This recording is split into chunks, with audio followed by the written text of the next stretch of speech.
Hey folks, Sean here. And in this episode, I want to talk to you about why all things B2B SaaS do not need to be a race.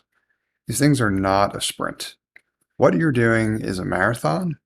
That's always the way that I've managed it after I made some pretty big mistakes earlier on in my career when I was going through a lot of people refer to it as struggle porn phase, where we glorify this aspect of hardcore lean startup, ramen noodles, zero sleep, all the way through until we become $1 billion unicorn, which largely never happens for anyone. So, if my point hasn't already been made well enough, what I'm trying to say is that when you're building a B2B SaaS product business, especially if you are bootstrapping it, one of the advantages of these businesses is that you can do it at your own pace. And there largely is not a huge reason to rush any of this stuff.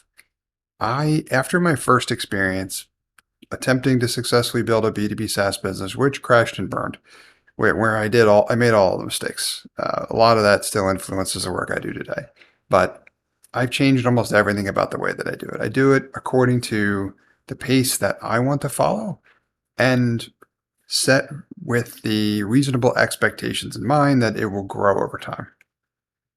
Another key advantage of a B2B SaaS product business is potentially passive income, right?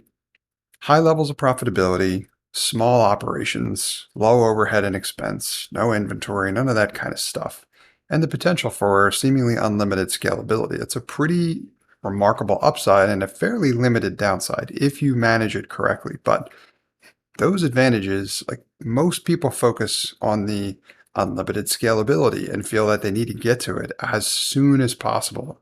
Rush because someone's going to beat them to it and all this other kind of stuff.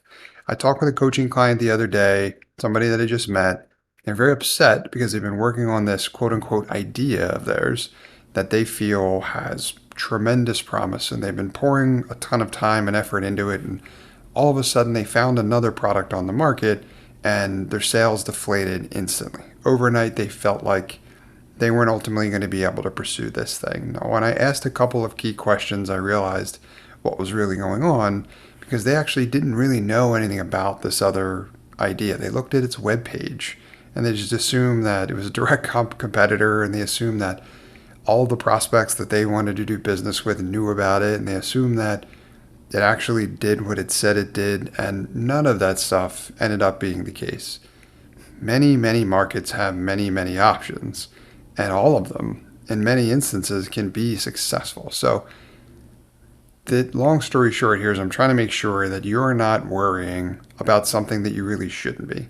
There should be an enjoyable, fun experience, and if you're doing it like I am, which is technically bootstrapping, I'm not a huge advocate for fundraising, especially not on the earlier side of things, then you shouldn't just focus on the fact that these type of businesses can provide you like great proceeds if you reach a ridiculous level of scale.